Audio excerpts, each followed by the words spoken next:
isusuran ni San Marcos. Kalpasan ni panakaibalong limuan, na ba na Jesus ito'y Galilia, hanggang kasabana pinay-pagadagang kanagapoy ni Diyos. Dintengan ti aldaw, kinunanan, asidilyan ni pagkariyan ni Diyos. Pagbabawi kayong para inibasbaso niyo, at pamati kayo, itinaimbag adaga.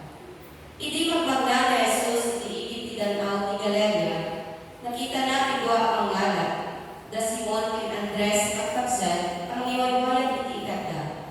Surutan da, at pagpalinan kayo ang ngalat iti tao, kinunan ni Jesus sa labada.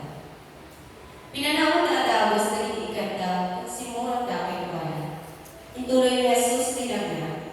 Hindi makatayo basi, nakita na da Santiago kay Juan na anak ni Zebedeo.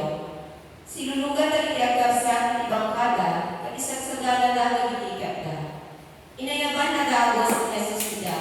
Pinanawag da ni Amada iti Bangka, agrama na iti lalaki at natangganan na tumulong kadakwada, kat simuran da yan ni Jesus. Kakapsat da iti